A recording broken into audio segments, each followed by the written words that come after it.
I told you can examine. Okay, so August 2021. Look at the first question. It says mention key natural resource operations in Ghana and explain the processes involved in each natural resource operation. What question are they asking for? The life cycle, right? Yes. Yeah. So what are you supposed to mention? Okay, so you mentioned the resources. That's petroleum and mineral. mining and then petroleum. Okay. And then under each of them, you state and explain the stages. Okay. And what are the stages? Concession or right acquisition, exploration, evaluation, appraisal, development, production, abandonment, decommissioning, relinquishment, right? You mentioned them, you get your 6 mark. And how do And what are the mineral? They follow the same principle. They are the same.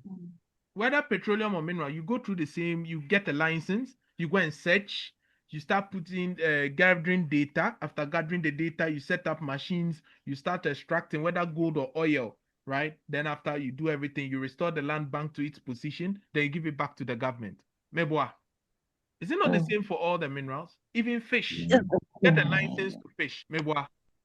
You start gathering data about where the fish is. What do? You set up machines for fishing. Not so. You start pulling the fishes to the surface.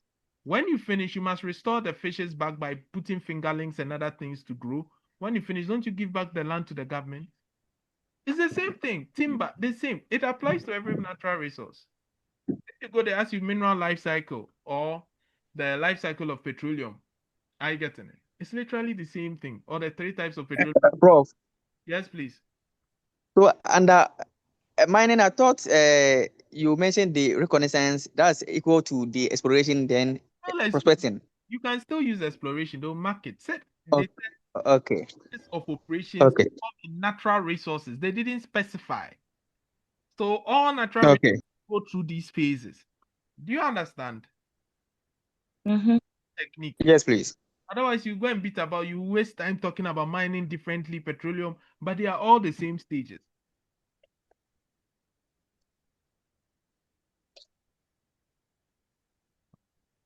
Are we okay? Makes sense? Yes, sir. Good. So you see, each of these stages have tax implications under the law. The right to acquisition stage, this is the same as the pre-operating stage, which includes all the activities, the arrangement and negotiation of the right to operate or explore natural resources within a designated area or jurisdiction, subject to specific terms and conditions. So this usually involves the operator or the contractor and the state, which is the owner of the resources, in this case, Ghana. Okay, so when you go to Section 5 of the Minerals and Mining Act, only the minister on behalf of the President of the Republic can grant such rights and concessions subject to ratification by Parliament. So a mineral or mining right shall not be granted to a person unless he's a body corporate under the Companies Act, or under the Incorporated Private Partnership Act. So you remember that when we started, I told you something. I told you that sometimes they can ask you to distinguish between a partnership and a company. Do you remember? Under the miscellaneous.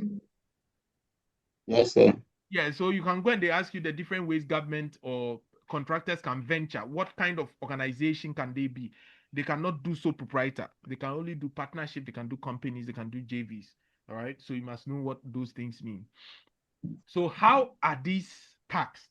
So all the costs and expenses incurred in order to secure concessions and the right to explore, search and develop and possibly produce oil and gas may include application expenses for acquisition of rights, concession costs, and the rest. Now, these costs are usually capitalized under each accounting principle. That is whether the successful effort method is used or the full cost method is used, right? But however, for the purpose of acquisition costs, they are treated as capital expenses for which depreciation allowance are granted at 20% on straight line basis, which is capital allowance. So you see how it is. So this question, be careful with it. So you go and then they are asking you each step, how is it taxed under our law? And we know that here at acquisition stage, those acquisition things, all those costs are pulled into a single pool, including bonuses. And then capital allowance is granted. True or false? How do we tax costs? Put into a single pool. No, be so? but government doesn't contribute towards exploration. Evaluation is treated the same way. Development is treated the same way. But production costs are expenses. They are expensed for the period, right? Treated as allowable deductions. Abandonment or decommissioning costs only if there's a surplus in the fund, right? That's when it becomes an income. But they're actually exempt from tax, meaning that most, if they are inadequate, they are treated as allowable deductions. And relinquishment mostly has no treatment because you are just giving the land back to the government.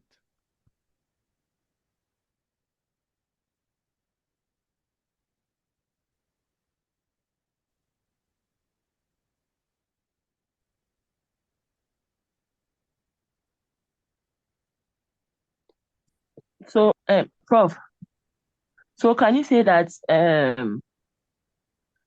the production costs are summed up and given capital allowance? Yes, they are summed up and given capital allowance. So any income, any cost from concession or right acquisition stage, that's licensing, from the exploration stage, all these things are costs incurred before production commences, meboa. And even from mining and petroleum, we know all costs that are incurred before production commences are what? Are put into a pool until production commences, then we grant capital allowance. So each of them, you just say that put into a pool until production commences, put into a pool, put into a pool, put into a pool, right? Prof. Yes, please. So please, how do you treat depletion cost? Depletion is the same as depreciation. It's allowed for tax purposes. But when it comes to what do we call it? Successful effort and then full cost, they are expenses. Depreciation is an expense. See, depletion is the same as depreciation, but for mineral hubs. Like if you have a mine, okay, because of or a quarry, we don't say depreciation of a quarry. We say depletion of a quarry.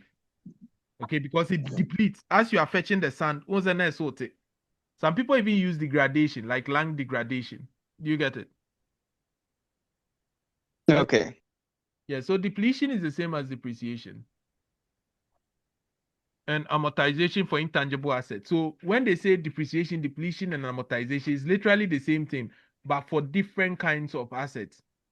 So for you add it back. yes, usually we add it back. Instead of saying add back, say disallow. It's not all the time that you have to add back. You only add back if it has already been charged. So add back is just to reverse the original accounting to make it zero. So in accounting, we less. So if you add back under tax, you are trying to make it zero. That's why we add back. So if the thing was not already there, why do you add back? you just don't include it at all. It's an excluded expenditure subject to section 130. Okay, so you put those things there. This is how the thing actually is. Any question? Any question? And that is 10 marks. No joke. You see, this area we are looking for the exploitation of natural resources. You see, it has a huge mark. And we've seen several questions. Can we go on? So still in the licensing stage, you see a question solely came from the licensing stage for 4 marks. Key steps in obtaining petroleum concession in Ghana. So let's go and see how we obtain petroleum concession in Ghana. Where is it? Did I record it?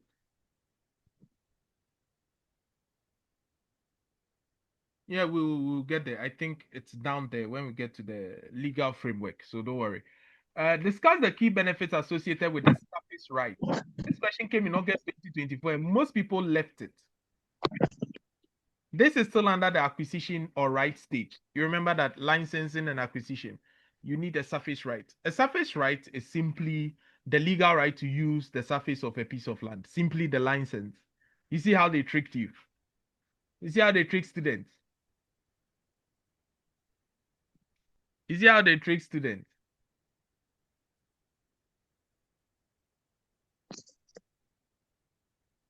You see how they treat students?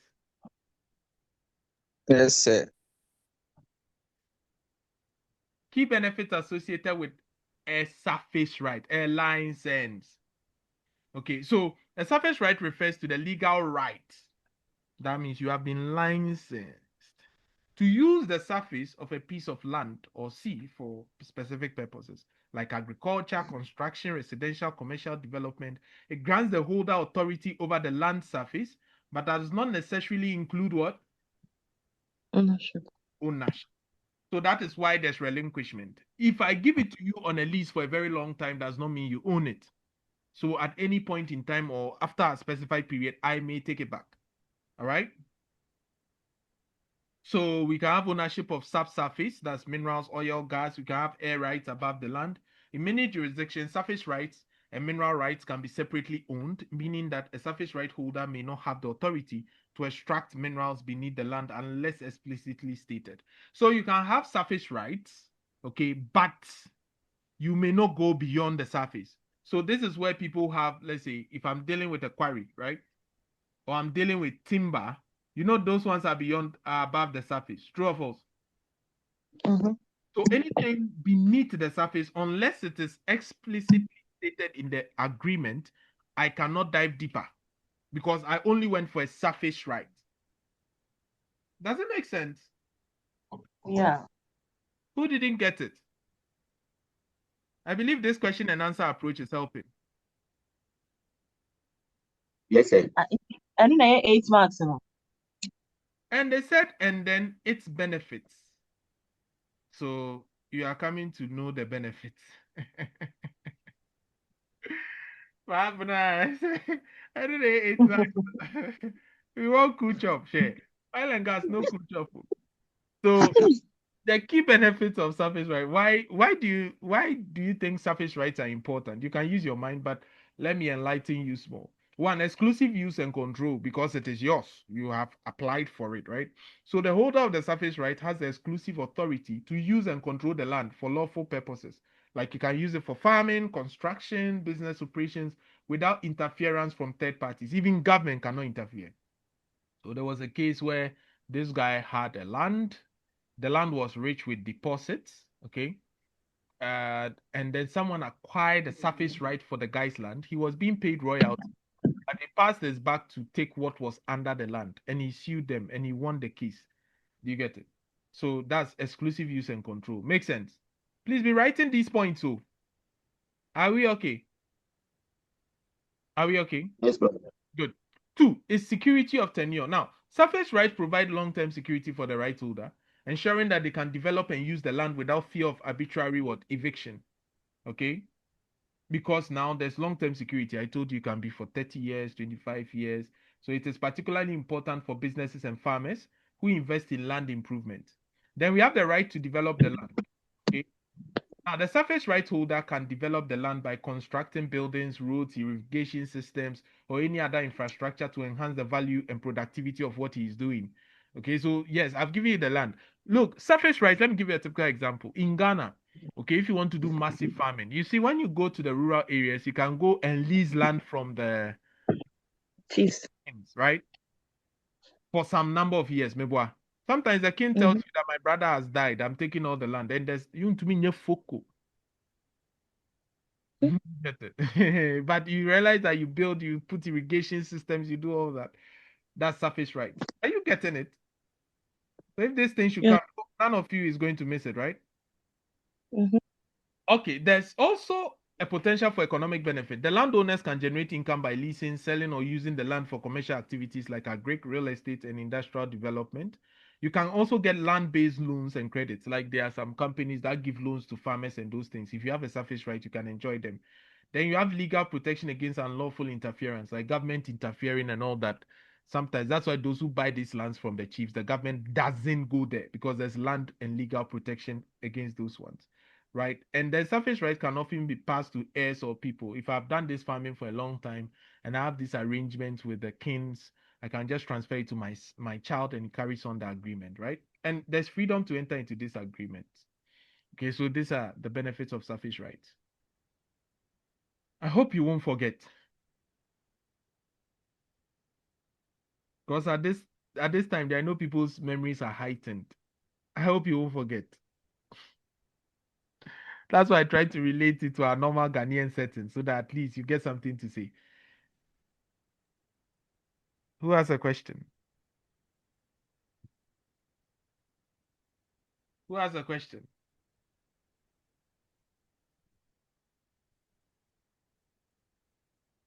That means Obiaye, okay. Okay. Next phase of the plan. The petroleum industry has 3 different but related operations. Mention the 3 operations and explain the processes involved in each operation. You see, it's the same area, exploitation, but you see how it came. This is the common type of questions that people are used to. So if they go and this one doesn't come in a different way, CIT assessor trend on assessor trend BI. They have never changed any trend. You are the one who has not learned. So look, you see. So this one you explain the upstream, give all the yes, things and the upstream, midstream, and then downstream. the upstream, midstream, downstream is still the same. It is still the same exploitation phases that we saw. The life cycle. Do you remember? Still the same thing, but now you've broken them into 3 levels. You see another way that same area can be asked. So that exploitation phase, it has a lot of questions. Are we learning something? Good. So now let's go and see how this 20 marks is spread. And you will be amazed. Look, just by saying there are 3 types of petroleum operations in Ghana, namely upstream, midstream, downstream, you get 3 marks. So students who don't like writing preambles, you are doomed. Let me show you what I mean. You see a lot of students, look, this thing, you guys are professionals. Some people still do it. They go and then they just write, let's say 3, maybe it's question 1A. Then they just say A, upstream sector. If you are making then you start writing. They don't even underline, they do this. Then II, midstream sector. Then they write. Then III, downstream sector. No, sir. This thing that you are doing, you don't get a full mark. Always, your answers must have a preamble. You are a professional, a senior financial executive. Why are you writing like this? If you are presenting something to the board of directors, do you just start or you have some preamble, some intro? It's the intro that has the marks. So sometimes intro required to measure 5 marks, and this will be 15. You see, exam strategy is not just about knowledge. If exam was about knowledge, then people with PhDs wouldn't even fail CIT and ICA. A strategy. I told you, just by saying there are 6 phases of natural resource development in Ghana, you get your 3 marks, you are gone. Before you even start talking about that. All right, so are we getting there? I hope you are learning something. Good. So first, we say that we have the upstream sector. And the upstream sector, what do? This is where they do what? The exploration, the rights acquisition, right? The exploration, the appraisal, and then the what? And then the development and what? Production, decommissioning, and then the decommissioning or abandonment. and relinquishment. Yes. So all this part, they do all these things, right? So you see the right acquisition stage, all those things are actually in the upstream sector here, right? Then from there, once you actually do all these things, now in exam, once you say them, you must explain all of them again. No? Do you get the whole idea? Because Yes, sir. sector alone has the 10 marks. What did I say? The sector alone has 10 marks. Then the midstream and downstream have 7 marks. Okay. Then the intro has what? 3 marks. If you add it up, what do you get? Is it not 20? Yes. Yeah, so this is how this question is marked. You see that thing? Yes, sir. Good. So when this question comes, you explain the upstream sector, it's 10 marks, the midstream. Bill, Yes. please, what happened to the downstream? Downstream is Shell, Total, those ones. That place we sell. That is marketing the OMCs. It involves the refineries, I'm asking, there is sales, no and market. assigned to that part. Is there? Don't they assign marks to that part? 3 marks. I said 7 marks for midstream and downstream. That's what I mean. You get 7 for these two. Then the intro is 3. That's what I mean. Do you understand? Yes, sir. So upstream is where you do EADP. You know what EADP does? Exploration, appraisal, development, production. Then once we produce or we extract, how you getting it? We go to what? Midstream. And midstream, some people say they just do what? Transport and storage, right? Pipeline. Yeah, You know, pipelines, tags, vehicles, tankers, and the rest, right? Then from there, they now come and refine them and sell. So refinery and sale. It depends on how you look at it. Sometimes you put refinery here. It doesn't really matter. So refinery and sale or marketing is downstream. So this is where you look at what the Shell, the Total, the what. Yeah, you look at the transport companies, and then here you look at the Cosmos, the Tallow, and those. So this one can get your full 20. Then this type of questions can also take a different turn where they ask you specifics, right, from different areas.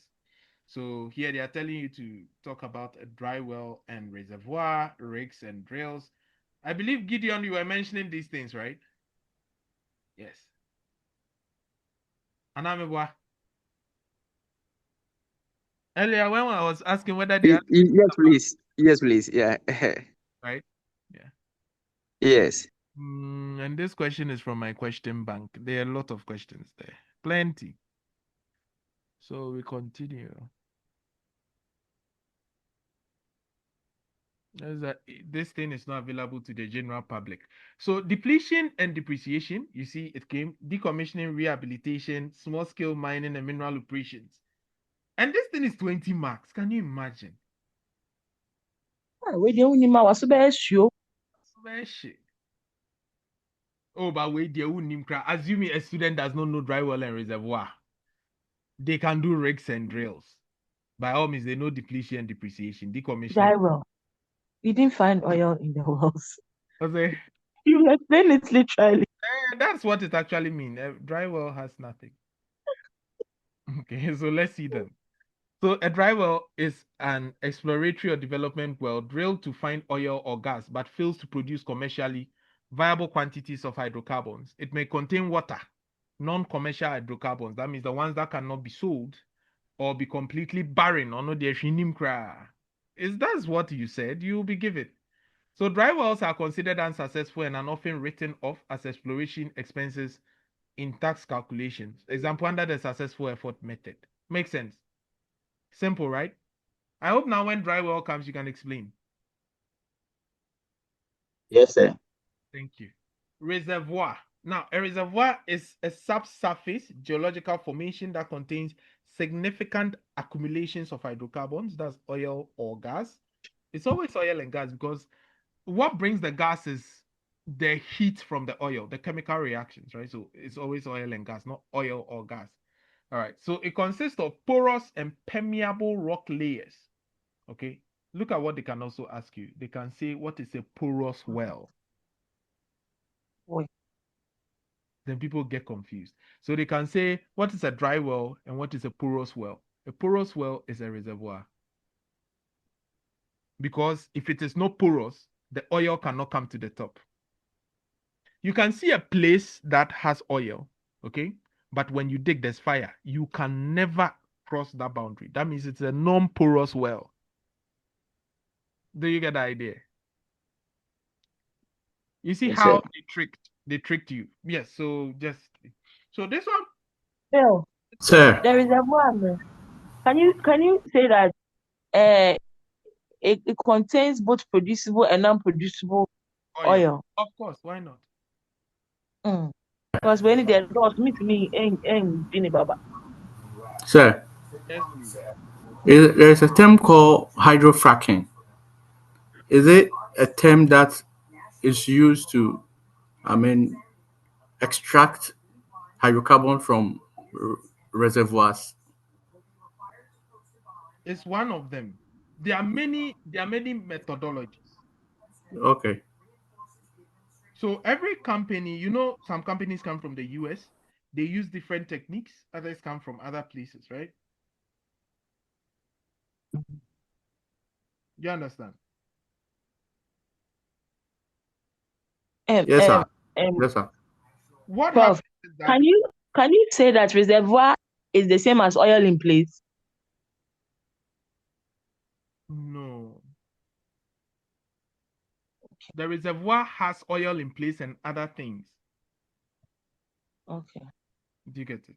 So, Prof, Yes, please. can So we say they are hidden behind porous and non-porous. permeable rocks? Yes, that is it. If Okay. it's not permeable, it cannot come to the top. That is where Okay. the hydrofracking we were saying comes to play. So we will Okay. inject water. Do you get it? We will push Yes, sir. so that the water will go and push those rocks so that it can come to the top. Do you get what I mean? Yes, I was. So if there's a particular area that the gas or the oil is not coming, we can inject water to push them to the top. Do you get it? And I said it's one of the methods, but usually, rarely do you see them use it. It's one or two because it requires a lot, right? Because you can easily damage and then it can cause a bad reaction. So it depends. Do you get it? Some people even inject more oil to push further oil to come out. This thing we do it, right? Also, sometimes when your sink is clogged, what do you do? When your sink is clogged, what do you do? You push in more water. You push in more water before you see boom. Then it to push this thing out, right? That's an example of hydrofracking. All right, but I'm not sure to go that far. But I hope we are learning something. Good. So reservoirs are primary sources of commercial oil and gas production, and their value significantly impacts the taxation and revenue of oil companies. Now let's look at what we call a rig and what we call a drill. We all know oil rigs are the things that we see on the sea, right? Those machines that people put there. Yeah, that you can just explain it in that fashion, and you will still be given the full mark. All right. So an oil rig is a large structure equipped with machinery and tools used to drill wells for oil and gas extraction. So there are different types of rigs, including onshore and offshore rigs. So there are some rigs on land, there are some on the sea, okay, depending on whether they operate on land or sea. So the cost of rigs is a major capital expenditure in oil and gas operations and is often subject to tax deductions and the capital allowances. Do you get it? So you see, anytime I talk, I include some sort of tax side to it. Okay, that's how I want you to be answering your questions. Are you getting it? Are you getting it? You know, Yeah. anything that is of capital nature will be getting capital allowance. What about a drill? A drill is the tool that we use to drill, right? The specific tool or equipment used to bore into the earth or the sea. Are you getting it? To read the oil and gas reservoirs. They include the drill bits, the pipes, the associated machinery. Okay, and drilling costs are mostly exploration and development expenses. And in Ghana, what do we do to exploration and development expenses? We pull them into a separate pool, and then when production commences, we grant capital allowance. That easy, right? Good.